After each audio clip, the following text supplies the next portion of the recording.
सुप्रभात बच्चों, कैसे हैं आप सब। उम्मीद करती हूँ आप सब अच्छे होंगे। तो बच्चों, आज की कक्षा में हम पढ़ेंगे अध्याय नंबर 7, जिसका शीर्षक है ईदगाह की तैयारी। यानी कि ईद में जो तैयारी होती है उसके ऊपर हमें ये अध्याय दिया गया है। तो सबसे पहले हम क्या पढ़ेंगे, पाठ का उद्देश्य, यानी कि इस पाठ को पढ़ने का हमारा उद्देश्य क्या है, तो वो हमें बताया गया है। मुंशी प्रेमचंद द्वारा लिखी गई ईदगाह कहानी एक उद्देश्यपूर्ण कहानी है। यह बाल मनोविज्ञान को गहनता से दर्शाती है। इस कहानी को पढ़कर ज्ञात होता है कि परिस्थितियां उम्र नहीं देखती और एक छोटा सा बालक भी विषम परिस्थितियों में समय से पहले परिपक्व हो जाता है। यानी कि ये जो कहानी है वो किन्होंने लिखी है, मुंशी प्रेमचंद द्वारा लिखी गई है। और इस कहानी में हमें बताया गया है कि किस प्रकार से जो परिस्थिति आती है तो छोटा बालक भी परिपक्व यानी कि मैच्योर हो जाता है। रमजान के पूरे 3 रोजों के बाद आज ईद आई है। कितना मनोहर, कितना सुहावना प्रभात है। आज का सूरज देखो, कितना प्यारा, कितना शीतल है, मानो संसार को ईद की बधाइयां दे रहा हो। गांव में कितनी हलचल है। ईदगाह जाने की तैयारियां जो हो रही हैं। किसी के कुर्ते में बटन नहीं है, कोई पड़ोस के घर से सुई धागा लेने दौड़ा जा रहा है। किसी के जूते कड़े हो गए हैं, उनमें तेल डालने के लिए वह तेली के घर भागा जा रहा है। तो हम देख सकते हैं कि जो ईद है वो कब आई है, पूरे रमजान के पूरे 3 रोजों के बाद ईद आई है। और जब ईद आई है तो चारों तरफ क्या है, कुछ ना कुछ कार्य हो रहा है। और आज का जो सूरज है बहुत ही खिला हुआ दिख रहा है। तो किसी के कुर्ते में बटन नहीं है तो वो बटन लेने के लिए भाग रहा है। किसी के जूते कड़े हो गए हैं तो वो क्या कर रहा है, तेल लाने के लिए भाग रहा है। तो इस प्रकार का दृश्य देखने को मिल रहा है। लड़के सबसे ज्यादा प्रसन्न हैं। किसी ने एक रोजा रखा है, वह भी दोपहर तक का, किसी ने वह भी नहीं। लेकिन ईदगाह जाने की खुशी उनके हिस्से की चीज है। रोजे बड़े बूढ़ों के लिए होंगे, इनके लिए तो ईद है। रोज ईद का नाम रटते थे, वह आ गई। तो ईद के दिन कौन सबसे ज्यादा प्रसन्न है, लड़के प्रसन्न है। अब किसी ने तो रोजा रखा है आधे दिन का, किसी ने तो रखा ही नहीं है, क्योंकि कोई क्या सोच रहा है कि रोजा तो बड़े बूढ़े रखते हैं, उनके लिए तो केवल ईद है। इसी को रटते जा रहे हैं कि ईद आ गई है। पहले जब नहीं आई थी तो बोल रहे थे आने वाली है, तो अब ईद आ गई है तो वो यही कह रहे हैं, वह आ गई। बच्चों की अपनी जेबों में तो कुबेर का धन भरा हुआ है। बार बार जेब से अपना खजाना निकालकर गिनते हैं और खुश होकर फिर रख लेते हैं। महमूद गिनता है 1, 2, 10। उसके पास 12 पैसे हैं। मोहसिन के पास 1, 2, 3, 8, 9, 15 पैसे हैं। इन्हीं अनगिनत पैसों से अनगिनत चीजें लाएंगे, खिलौने, मिठाइयाँ, बिगुल, गेंद, ना जाने क्या क्या। और सबसे ज्यादा प्रसन्न है हामिद, गरीब दुबला पतला लड़का जिसका बाप गत वर्ष हैजे की भेंट चढ़ गया। फिर एक दिन माँ भी मर गई। अब हामिद अपनी बूढ़ी दादी अमीना की गोद में सोता है और उतना ही प्रसन्न है। हम देखते हैं कि सबके जेब में क्या है, धन भरा हुआ है। क्योंकि ईद वाले दिन क्या होता है कि लोग एक दूसरे के घर जाते हैं, ईद की बधाई देते हैं और वो क्या देते हैं, पैसे देते हैं। तो लोगों के जो बच्चे होते हैं उनके पास तो बहुत सारा धन इकट्ठा हो जाता है, तो इसलिए सारे बच्चे जो हैं वो बहुत खुश है और अपनी जेब से निकालकर जो जितने पैसे हैं उनके पास उसे गिन रहे हैं। जैसे महमूद गिनता है 1, 2, 10, तो उसके पास कितने हैं, 12। और ऐसे ही मोहसिन गिनता है 1, 2, 3, 8, 9, उसके पास 15 पैसे हैं। और इन्हीं अनगिनत पैसों से अनगिनत चीजें वह लाने की सोच रहे हैं, जैसे खिलौने हो गई, मिठाइयां हो गई, वो तरह तरह की चीजें लाएंगे। लेकिन गरीब दुबला पतला लड़का जिसके जो पिता हैं वो हैजे से उनकी मौत हो गई और जो माता है वो भी कुछ दिनों में गुजर गई। तो वो अपनी दादी के साथ रहता है। उसकी दादी का क्या नाम है, अमीना। हामिद के पाँव में जूते नहीं है, सिर पर एक पुरानी सी टोपी है जिसका गोटा काला पड़ गया है। फिर भी वह प्रसन्न है। तो हामिद कैसा है? हामिद बहुत ही गरीब है, उसके पैर में जूते नहीं है और उसकी सिर पे जो टोपी है उसमें भी क्या हो गया है कि काला पड़ गया है, उसका जो गोटा है वो काला पड़ गया है। लेकिन फिर भी वो इन सब चीजों के बावजूद भी बहुत प्रसन्न है। अभागिन अमीना अपनी कोठरी में बैठी रो रही है। आज ईद का दिन और उसके घर में दाना तक नहीं। इस अंधकार और निराश में वह डूबी जा रही है। किसने बुलाया था इस निगोरी ईद को? तो ये कौन कह रहा है? जो आमिद है उसकी दादी कह रही है, क्योंकि वो बहुत दुखी है। क्योंकि ईद के समय क्या है, ईद के समय सब नए नए पकवान बनाते हैं, त्योहार मनाते हैं, लेकिन उसके घर में तो एक अन्न का दाना भी नहीं है। तो ये सोच सोच कर वो क्या बोल रही है कि जो ईद है, निगोरी ईद क्यों आ गई? क्योंकि ईद आ गई तो सब तो खुशियां मना रहे हैं, लेकिन वो बहुत दुखी है। अमीना का दिल कचोट रहा है। गांव के बच्चे अपने अपने बाप के साथ जा रहे हैं। हामिद का बाप अमीना के सिवाय और कौन है? उसे कैसे अकेले मेले में जाने दे? उस भीड़ भाड़ में बच्चा कहीं खो गया तो नहीं, अमीना उसे यो ना जाने देगी। नन्ही सी जान 3 कोस चलेगा कैसे? पैरों में छाले पड़ जाएंगे, जूते भी तो नहीं है। कुल 2 आने बच रहे हैं। 3 पैसे हामिद की जेब में, 5 अमीना के बटुए में। यही तो बिसात है और ईद का त्योहार। अल्लाह ही बेड़ा पार लगाए। तो अमीना का जो दिल है वो बहुत ही दुखी है, यानी कि कचोट रहा है, और वो सोच रही है कि अब सब तो अपने अपने पिता के साथ जा रहे हैं ईद के लिए, लेकिन हामिद जो है उसके जो पापा हैं वो कौन है? अमीना ही है, क्योंकि वही उनकी देखभाल करती है। तो इसलिए वो सोच रही है कि इतने छोटे से बच्चे को मैं तो नहीं जाने दूंगी मेले में। क्यों? क्योंकि वो अगर खो गया तो, और उसके पैर में जूते भी नहीं है, तो इतनी दूर चलेगा तो उसके पैर में छाले पड़ जाएंगे। तो ये सोचकर वो कहती है कि वो उसे जाने नहीं देगी। फिर उसके पास जो पैसे बचते हैं उसमें से वो क्या करती है, 3 पैसे हामिद की जेब में डाल देती है और 5 पैसे अपने बटुए में डाल देती है। हामिद अंदर जाकर दादी से कहता है, तुम डरना नहीं अम्मा, मैं सबसे पहले आऊंगा। गांव से मेला चला और बच्चों के साथ हामिद भी जा रहा था। कभी सबके सब दौड़कर आगे निकल जाते, फिर किसी पेड़ के नीचे खड़े होकर साथ वाले का इंतजार करते। हामिद के पैरों में तो जैसे पर लग गए हैं, भला वह कभी थक सकता है? तो हामिद अंदर जाके अपनी दादी से क्या कहता है कि तुम डरना मत, मैं सबसे पहले आ जाऊंगा। फिर ये कहते हुए वो सारे गांव वालों के साथ चल देता है। तो गांव वाले आगे चलते हैं, थोड़ी देर पेड़ के पास रुकते हैं, जो पीछे होते हैं उनका इंतजार करते हैं, और फिर रुक रुक के ऐसे मेले की तरफ चलते हैं। लेकिन जो हामिद है वो तो बहुत खुश है, तो इसलिए वो कहीं भी नहीं रुकता, वो बस चलता जाता है। बड़ी बड़ी इमारतें आने लगी। यह अदालत है, यह कॉलेज है, यह क्लब घर है, आगे चले। हलवाइयों की दुकानें शुरू हुई, आज खूब सजी हुई है। इतनी मिठाइयाँ कौन खाता है? देखो ना, एक एक दुकान पर मनो होंगी। फिर जैसे जैसे वो आगे बढ़ते हैं तो उन्हें क्या क्या दिखती हैं? बड़ी बड़ी इमारतें दिखती हैं। वो देखते हैं कि क्या है, अदालत है, कॉलेज है, क्लब घर है। फिर धीरे धीरे मिठाइयों की दुकान आती है और तरह तरह की मिठाइयाँ उन्हें देखने को मिलती हैं। सहसा ईदगाह नजर आया। इमली के घने वृक्षों की छाया है, नीचे पक्का फर्श है, उस पर जाजिम बिछी हुई है। रोजेदार की पंक्तियां एक के पीछे एक ना जाने कहां तक चली गई हैं। यहाँ कोई धन और पद नहीं देखता।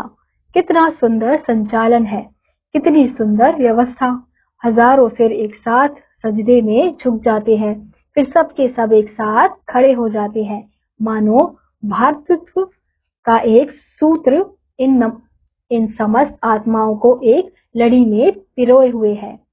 तो जैसे जैसे वो आगे बढ़ते हैं तो सहसा ईदगाह उन्हें नजर आता है, जहाँ पे लोग क्या करते हैं, नमाज पढ़ने जाते हैं ईद के दिन। तो वो नजारा इतना खूबसूरत होता है, क्योंकि सब एक साथ क्या करते हैं, नमाज के लिए सर झुकाते हैं, और जब नमाज खत्म हो जाती है तो एक साथ ही सर को उठाते हैं। तो ऐसा लगता है कि सबको एक साथ एक लड़ी में बांध दिया है। तो वहां पे वो कोई ये नहीं देखता कि ये गरीब है, अमीर है, सब समान रूप से नमाज पढ़ते हैं। नमाज खत्म हो गई, लोग आपस में गले मिल रहे हैं। अब मिठाइयों और खिलौनों की दुकानों पर धावा होता है। यह देखो, हिंडोला हिंडोला है, एक पैसा देकर चढ़ जाओ। कभी आसमान पर जाते हुए मालूम होंगे, कभी जमीन पर गिरते हुए। यह चरखी है, लकड़ी के हाथी, घोड़े और ऊंट छड़ों से लटके हुए हैं।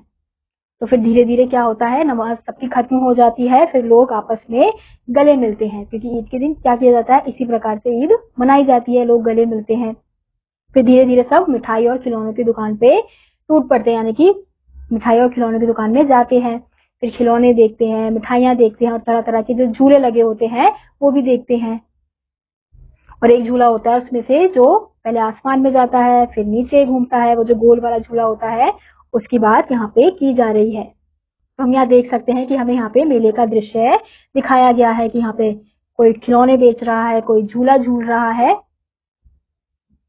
पैसा देकर बैठ जाओ और 25 चक्करों का मजा लो। महमूद, मोहसिन, नूरे और सम्मीन इन घोड़ों और ऊंटों पर बैठते हैं। हामिद दूर खड़ा है, 3 पैसे ही तो उसके पास हैं, अपने कोष का 1/3 जरा सा चक्कर खाने के लिए नहीं दे सकता। फिर क्या होता है कि जो बाकी के बच्चे होते हैं वो तो पैसे देकर झूले में बैठ जाते हैं, लेकिन जो हामिद होता है वो उन्हें दूर से ही देखता है, क्योंकि उसके पास वैसे ही बहुत कम पैसे होते हैं। कितने पैसे होते हैं कुल उसके पास? 3 पैसे। अब उसमें भी वो ये चक्कर खाने के लिए पैसे दे देगा तो उसके पास कुछ नहीं बचेगा, तो इसलिए वो झूला नहीं झूलता। सब चरखियों से उतरते हैं, अब खिलौने लेंगे। इधर दुकानों की कतारें लगी हुई हैं, तरह तरह के खिलौने हैं। महमूद सिपाही लेता है, खाकी वर्दी और लाल पगड़ी वाला, कंधे पर बंदूक रखे हुए। मोहसिन को दिश्ती पसंद आया, कमर झुकी हुई, ऊपर मशक रखे हुए हैं। दिश्ती मशक का मुंह एक हाथ से पकड़े हुए है, कितना प्रसन्न है, शायद कोई गीत गा रहा है। सब मशक से पानी उड़ेलना ही चाहता है। नूरे को वकील से प्रेम है, काला चोगा, नीचे सफेद अचकन, अचकन की सामने वाली जेब में सुनहरी जंजीर से बंधी घड़ी, एक हाथ में कानून का पोथा लिए हुए। मालूम होता है अभी किसी अदालत से बहस किए चले आ रहे हैं। ये सब 2-2 पैसे के खिलौने हैं। हामिद के पास कुल 3 पैसे हैं। इतने महंगे खिलौने कैसे ले? खिलौना कहीं हाथ से छूट पड़े तो चूर चूर हो जाए, जरा पानी पड़े तो सारा रंग धुल जाए। ऐसे खिलौने किस काम के? उन्हें लेकर वह क्या करेगा? फिर हम क्या देखते हैं, लोग जब चरखियों से उतर जाते हैं, झूले से उतर जाते हैं, तो क्या लेने जाते हैं? खिलौने लेने जाते हैं। तो कोई क्या खरीदता है? सिपाही खरीदता है, कोई भिश्ती खरीदता है, कोई वकील खरीदता है। तो ये तरह तरह के खिलौने हैं जो बच्चे खरीदते हैं। लेकिन हामिद क्या सोचता है कि उसके पास तो 3 ही पैसे हैं और एक खिलौना 2 पैसे का है, तो वो तो नहीं खरीद सकता। तो वो यही सोचता है कि ये खिलौने तो हाथ से अगर छूट गए तो टूट जाएंगे, पानी में अगर मिल गए तो खराब हो जाएंगे, तो इसलिए वो खिलौने लेकर क्या करेगा? खिलौने के बाद मिठाइयों की बारी आती है। किसी ने रेवड़ियां ली है, किसी ने गुलाब जामुन, किसी ने सोन हलवा। मजे से खा रहे हैं। हामिद अभागे के पास 3 पैसे हैं, क्यों नहीं कुछ लेकर खाता? ललचाई आंखों से सबकी ओर देखता है। फिर लोग खिलौने लेने के बाद मिठाई खाने जाते हैं, तो लोग बच्चे अलग अलग तरह की मिठाई खाते हैं, जैसे रेवड़ियां, गुलाब जामुन, सोन हलवा, वो मजे से खाते हैं। अब हामिद के पास तो 3 पैसे हैं, तो वो बेचारा मिठाइयां भी नहीं खा सकता, लेकिन वो सबको ललचाए आंखों से देखता है। मिठाइयों के बाद कुछ दुकानें लोहे की चीजों की हैं। लड़कों के लिए यहाँ कोई आकर्षण नहीं है, वे सब आगे बढ़ जाते हैं। हामिद लोहे की दुकान पर रुक जाता है, कई चिमटे रखे हुए हैं। उसे ख्याल आया कि दादी के पास चिमटा नहीं है, तवे से रोटियां उतारती है तो हाथ जल जाता है। अगर वह चिमटा ले जाकर दादी को दे तो कितना प्रसन्न होगी। तो हामिद क्या सोचता है, ना वो खिलौना लेता है, ना वो झूला झूलता है, ना वो मिठाइयां खाता है। तो वो क्या सोचता है, जब लोहे की दुकानों में जाता है तो उसे चिमटा नजर आता है, जो रोटी का चिमटा होता है वो चिमटा उसे नजर आता है। तो वो देखता है कि दादी के पास चिमटा नहीं है, वो हाथ से रोटियां पलटती है तो उनके हाथ जल जाते हैं। तो इसलिए वो सोचता है कि चलो दादी के लिए चिमटा लेके जाऊंगा तो वो बहुत ही खुश हो जाएंगी। फिर उसकी उंगलियां कभी नहीं चलेंगी। घर में काम की एक चीज हो जाएगी। खिलौनों की ओर कोई आंख उठाकर नहीं देखता, या कि फिर घर पहुंचते पहुंचते टूट फूट कर बराबर हो जाएगा। चिमटा है कितने काम की चीज। रोटियां तवे से उतार लो, चूल्हे में सेक लो। कोई आग मांगने आए तो झटपट चूल्हे से आग निकालकर उसे दे दो। अम्मा बेचारी को कहाँ फुर्सत है कि बाजार आए, और इतने पैसे ही कहाँ मिलते हैं। रोज हाथ जला लेती है। तो वो क्या सोचता है, हामिद क्या सोचता है कि अब वो अगर खिलौना लेगा तो खिलौना क्या है, कोई उसको देखता भी नहीं है, और अगर रास्ते में ही टूट गया तो वही पैसे बर्बाद हो जाएंगे। तो इसलिए वो सोचता है जो चिमटा है वो बड़े ही काम की चीज है। उससे क्या होता है, रोटियां उतारकर उसे चूल्हे में सेक लो। अगर कोई आग मांगने आए तो उसे कोयला, जो गरम गरम कोयला होता है, वो उठाकर हम चिमटे से दे सकते हैं। तो इसलिए वो सोचता है कि चिमटा लेना ज्यादा बेहतरीन काम है। हामिद के साथी आगे बढ़ गए हैं। सब कितने लालची हैं, इतनी मिठाइयां ली, मुझे किसी ने एक भी नहीं दी। उस पर कहते हैं मेरे साथ चलो, मेरा यह काम करो, मेरा वह काम करो। अब अगर किसी ने कोई काम करने को कहा तो पूछूंगा, खाए मिठाइयां, आप मुंह सड़ेगा, आप ही जवान चटोरी हो जाएगी। तब घर से चुराएंगे और मार खाएंगे। किताबों में झूठी बातें थोड़ी ही लिखी है, मेरी जबान क्यों खराब होगी। अम्मा चिमटा देखते ही दौड़कर मेरे हाथ से ले लेंगी और कहेंगी मेरा बच्चा अम्मा के लिए चिमटा लाया है। हजारों दुआएं देंगी। फिर पड़ोस की औरत को दिखाएंगी। सारे गांव में चर्चा होने लगेगी, हामिद चिमटा लाया है, कितना अच्छा लड़का है। इन लोगों के खिलौनों पर कौन इन्हें दुआएं देगा। बड़ों की दुआएं सीधे अल्लाह के दरबार में पहुंचती हैं और तुरंत सुनी जाती हैं। मेरे पास पैसे नहीं है तो क्या, मैं गरीब सही, किसी से कुछ मांगने तो नहीं जाता। उसने दुकानदार से पूछा, यह चिमटा क्या पैसे का है। दुकानदार ने बोला 6 पैसे लगेंगे। फिर हम क्या देखते हैं कि हामिद जब अपने साथियों को देखता है तो उसे महसूस होता है कि ये लोग कितने लालची है। क्यों, क्योंकि सब मिठाई खाते हैं, सब खिलौने लेते हैं, लेकिन हामिद से कोई एक बार भी नहीं पूछता कि उसको कुछ चाहिए, उसको मिठाई खानी है या नहीं। तो वो यही सोचता है कि मिठाई खाने के लिए तो इनको हामिद याद नहीं आया, लेकिन जब कुछ काम कराना होता है तो वो उसे बुला लेते हैं कि ये काम कर दो, वो काम कर दो। तो वो यही सोचता है कि अगर इस बार कुछ काम बोला तो यही बोलूंगा कि जब मिठाई खुद से खाई है तो काम भी खुद करो। और ये मिठाई खा रहे हैं, अब इनको क्या होगा, जुबान में इनको जायका बैठ जाएगा, यानी कि इन्हें और चीजें खाने का मन करेगा। तो ये क्या करेंगे, घर से पैसे चुराएंगे, फिर घर से डांट खाएंगे। लेकिन हामिद ये सोचता है कि अगर मैं चिमटा लूंगा तो अम्मा को जाके दूंगा तो अम्मा बहुत खुश होगी कि मेरा बेटा मेरे लिए चिमटा लाया है, और सबको दिखाएगी। फिर सब उसकी तारीफ करेंगे कि कितना अच्छा लड़का है, अम्मा के बारे में सोच रहा है। खिलौने लेने पे तो किसी को कुछ दुआएं नहीं मिलती, लेकिन चिमटा लेने पे उसे दुआएं मिलेंगी। तो इसलिए वो दुकानदार से पूछता है कि वो चिमटा कितने पैसे का है। फिर दुकानदार कहता है 6 पैसे लगेंगे। हामिद का दिल बैठ गया, फिर भी बोला ठीक ठीक बताओ। ठीक ठीक 5 पैसे लगेंगे, लेना हो तो लो वरना चलते बनो। अब दुकानदार ने बोला 6 पैसे, और हामिद के पास कितने पैसे थे, 3 पैसे थे। तो उसने वही बोला कि हामिद ने कि ठीक ठीक पैसे लगा दो। तो दुकानदार क्या बोलता है कि 5 पैसे में लेना है तो लो वरना आगे बढ़ो।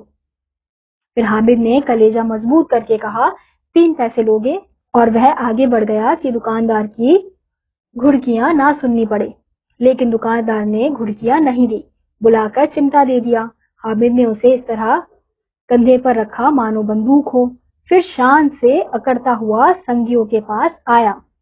फिर हम क्या देखते हैं कि हामिद ने अपना कलेजा मजबूत करके, यानी हिम्मत करके बोला कि 3 पैसे का देना है तो दो, और वो कह के आगे बढ़ गया कि कहीं दुकानदार उस पर चिल्लाए ना, कुछ बोले ना। लेकिन दुकानदार उस पर नहीं चिल्लाता, उसे बुलाकर चिमटा 3 पैसे में दे देता है। वो खुश हो जाता है हामिद। फिर जैसे ही वो उसको चिमटा देता है तो वो क्या करता है, हाथ में कंधे में लटकाकर चिमटे को चलता है जैसे वो कोई बंदूक हो, और वो लेकर अपने साथियों के पास पहुंचता है।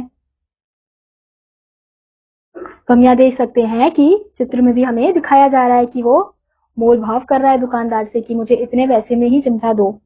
तो 3 पैसे दिखाकर वो आगे बढ़ता है।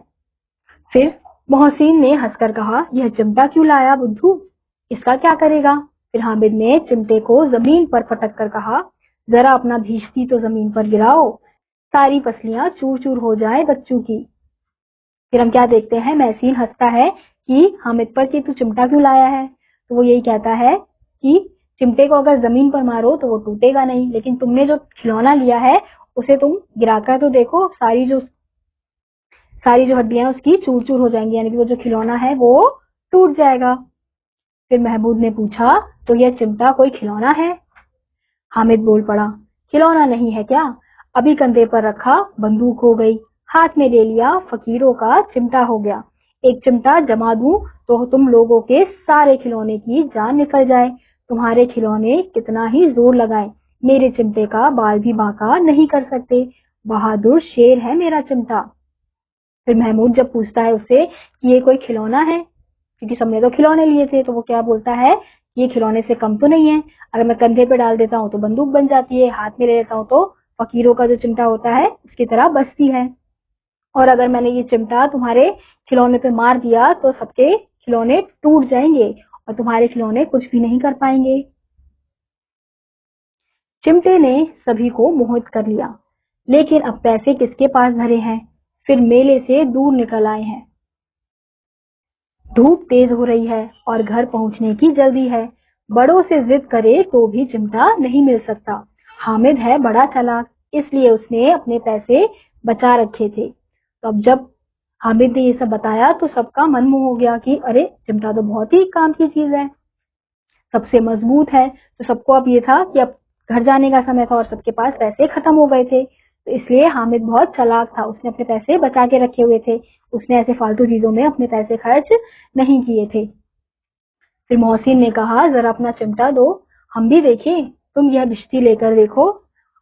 महमूद और नूरे ने भी अपने अपने खिलौने पेश किए। हामिद को इन शर्तों को मानने में कोई आपत्ति नहीं थी। चिमटा बारी बारी से सबके हाथ में गया और उनके खिलौने बारी बारी से हामिद के हाथ में आए।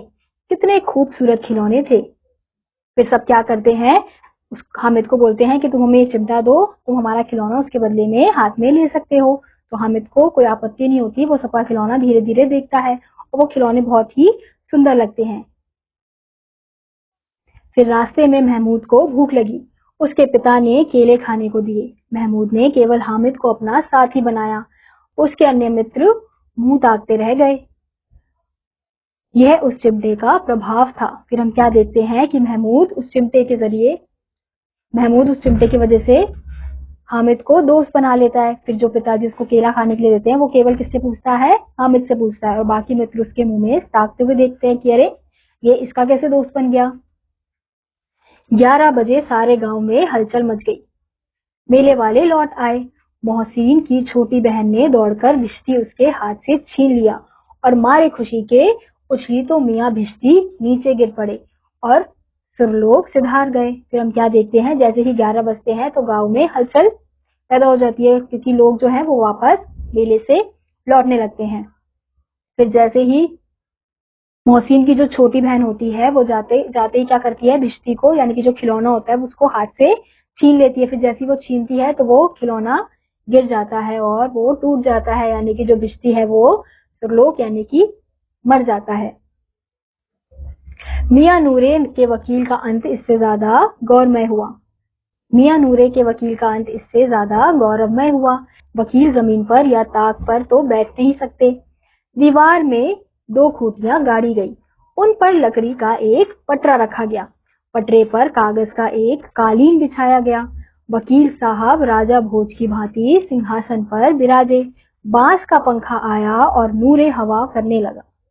मालूम नहीं पंखे की हवा से या पंखे की चोट से वकील साहब स्वर्गलोक से मृत्युलोक में आ पहुंचे और उनका माटी का चोला माटी में मिल गया। फिर हम क्या देखते हैं, नूरे का जो वकील का खिलौना होता है वो भी टूट जाता है। पहले किसका खिलौना टूटता है, महमूद का। फिर धीरे धीरे नूरे का वकील का जो खिलौना होता है वो भी टूट जाता है। वो कैसे टूटता है, सिंहासन पे एक बांस का पंखा होता है। अब पता नहीं वो हवा से टूटता है या पंखे के पगड़ी से टूटता है, ये नहीं पता। वो टूटकर चूर चूर होके नीचे गिर जाता है, यानी कि उनका वकील भी स्वर्ग लोक यानी कि स्वर्ग लोक से मृत्यु लोक में पहुंच जाता है। अब मियाँ हामिद का हाल सुनिए। अमीना उसकी आवाज सुनते ही दौड़ी और उसे गोद में उठाकर प्यार करने लगी। सहसा उसके हाथ में चिमटा देखकर वह चौंकी। बोली, यह चिमटा कहाँ से लाया? मैंने मोल लिया है। के पैसे में? 3 पैसे में लिया है। अमीना ने छाती पीट ली। यह कैसा बेसमझ लड़का है कि दोपहर हुआ, ना कुछ खाया ना पिया, लाया क्या? चिमटा। बोली, सारे मेले में तुझे और चीज नहीं मिली जो यह लोहे का चिमटा उठा लाया। फिर हामिद जब घर आता है और अमीना को देखता है तो अमीना देखती है कि उसके हाथ में क्या होता है? चिमटा होता है। तो वो उसे डांटती है कि तूने सुबह से कुछ नहीं खाया और इतने कम पैसे में क्या लेकर आया? चिमटा लेकर आया।